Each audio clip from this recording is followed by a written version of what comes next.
بسم الله الرحمن الرحيم والصلاة والسلام على رسول الله وعلى آله وأصحابه أجمعين. ọ̀rọ̀ tó lọ nípa ọ̀rọ̀ ẹran iléyá, ó ṣe ẹran iléyá, á pa ní ìgbà wo la pa, síwájú ìmáàmù ni ẹ̀yìn ìmáàmù ni, ìyẹn kì í ṣe ọ̀rọ̀, kì í sọ̀rọ̀ tuntun, kì í ṣe tọ́pìkì rárá. Bóyá ṣe ń jẹ́ pé ń jà jáde, òun ni lọ́dọ̀ tiwa. Àwọn èèyàn lè máa gba àwọn àfáà yìí tún ti bẹ̀rẹ̀, wọ́n sá máa fa wàhálà ọ̀rọ̀ kíní kan, ẹ wò kò ní ìtumọ̀. Ó normal ń tán ṣe òun normal.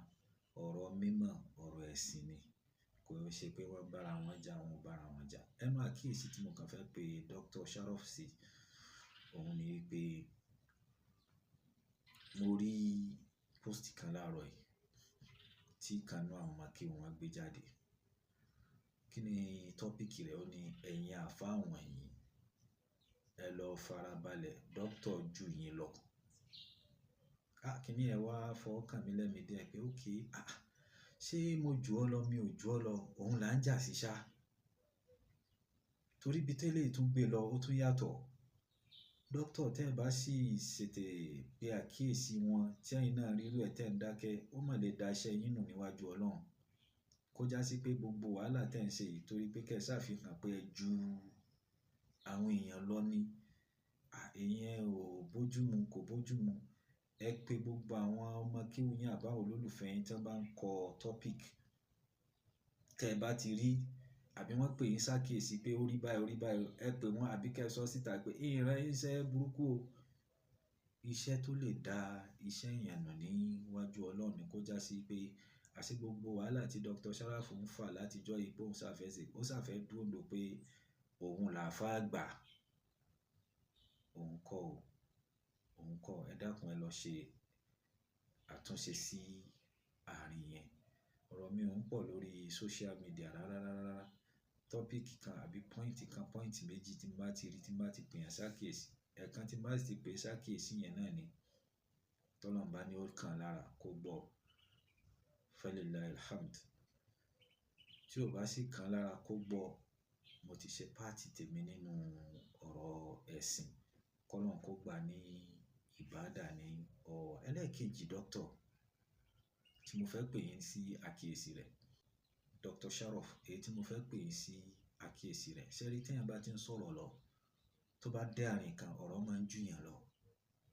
Tọ́rọ̀ ó máa control yàn, tí ó ṣe pé èèyàn lè yàn control ọ̀rọ̀ mà. Ìyẹn ti ń pọ̀ jù, ó ti ń hàn jù nínú wáàsí tẹ́ ń ṣe lẹ́nu ọjọ́ mẹ́ta yìí. Dípò pé mo ka kọ́mẹ́ǹtì kan nínú àwọn kọ́mẹ́ǹtì pé the best comedian of the world. Ó wá gbé wàásí yín, ó wá fi sí. Mo wá wò báyìí pé ìgbà wo ni àfáà wá di oní kọ́mẹ́dì? Léyìí tó sì jẹ́ sí pé ọ̀rọ̀ yẹn ti jọ bẹ́ẹ̀ lóòótọ́. Àwọn èèyàn ń lò fún lóòótọ́. Ẹ̀yin lè máa kà kún. But tẹ́ ẹ bá wí bẹ́ẹ̀, wọn ò lè rí lò. Mo fẹ́ kí ẹ ṣe àkíyèsí yẹn. Àkíyèsí ẹlẹ́ẹ̀kẹta nípa tọ̀rọ̀ Imam Malik, mo mọ̀ pé ìyẹn mo kàn fẹ́ pàkíyèsí yín, mi rò pé ìyẹn gbọ́dọ̀ wà nínú ẹ̀mí yín rárá.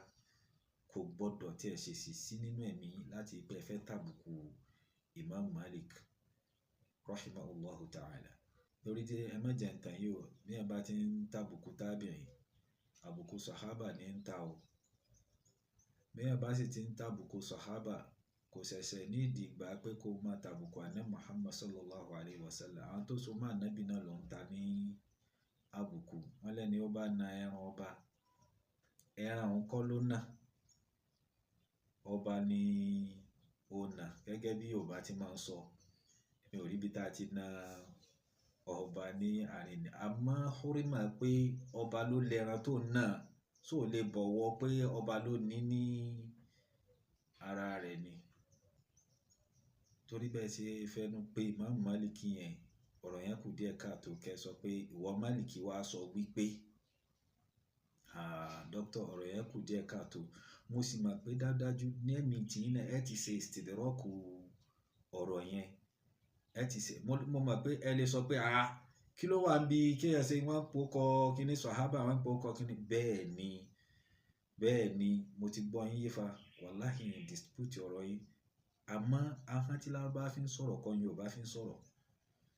Etí tí Lárúbáwá fi ń gbọ́rọ̀ òun kọ́ ni Yorùbá fi ń gbọ́rọ̀. Wọ́n ní wọ̀nyí lèébù àgbà. Ìbílẹ̀ Yorùbá yìí náà lájọ wà. Kí wọ́n á ní ìwọ Gbádébọ̀ wá ń sọ pé mo mọ̀ yín dáadáa pé yóò fọwọ́ kàn yín lẹ́mìí, yóò fọwọ́ kàn yín lẹ́mìí. Kí èmi náà máa sọ pé àwọn Lárúbáwá máa ń sọ pé kíní, ṣé tí Lárúbáwá fi ń gbọ́rọ̀ là fi ń gbọ́ ni? Àbáhọ́n tí Lárúbáwá fi ń sọ̀rọ̀ òun là fi ń sọ̀rọ̀. Kí wọ́n á ní ìwọ Málìkì sọ pé mistake ńláńlá ni tí kò yẹ kí ó máa jáde lẹ́nu àfáà àgbà, kò yẹ kó máa jáde lẹ́nu àfáà àgbà. Ọlọ́run kó pa àṣìṣe gbogbo wa rẹ́, kí Ọlọ́run kó tún wá ṣe níbi tí ẹnì kọ̀ọ̀kan wá kù sí. Gbogbo iṣẹ́ ìbádà tá à ń ṣe pátápátá Ọlọ́run má ṣà gbà ní ẹ̀sìn lọ́wọ́ wa, má dàlú wa láyà. Aqulu qawli hadha wa astaghfirullaha li wa lakum. Assalamu alaikum wa rahmatullahi wa barakatuh.